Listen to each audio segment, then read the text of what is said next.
I met up with my concept illustrator, a close friend of mine, and we started drawing out what these characters would look like.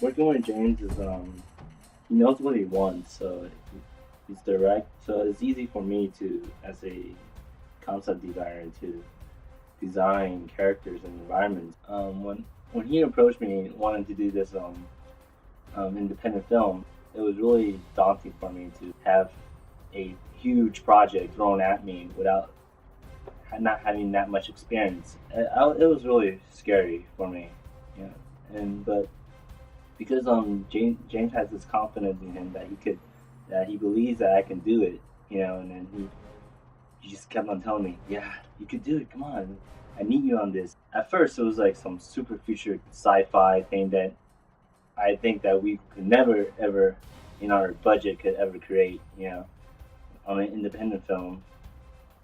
But after he started describing how the look of it, how it's supposed to be somewhat Western, dirty, I started realizing we could actually do this. It evolved, it changed practically every week.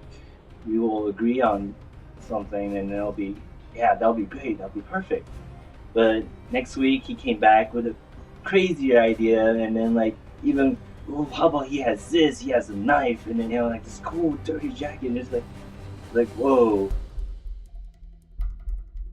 I just started college, so I didn't know anything about environment design. That was one big challenge for me because I was always more of a character designer and less of an environment designer. At that time, I just had no idea how I would approach this. Initially, the design ended up being more really rugged, dirty. It's like futuristic, but yet broken down, trashed up, and it just has this really gritty, dirty vibe, like the old Western movies.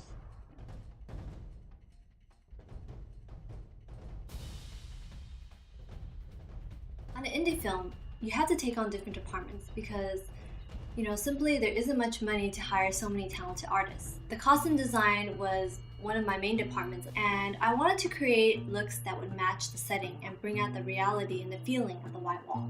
The drifters was an important part and main focus of the film. You'll notice that many of the drifters wear necklaces. A necklace that really represented the torment and the dark past that they shared together in their internment camp. Sentenza's necklace becomes a turning point in the film, and when Sean sees the necklace, or if any drifter sees the necklace, they instantly recognize that it's Sentenza's.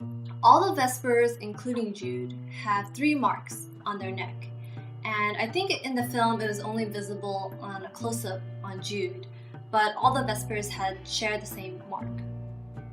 The other side of White Wall was the city life, and it took place in the city of Hawthorne, where it was supposed to resemble a very peaceful-like environment within the White Wall.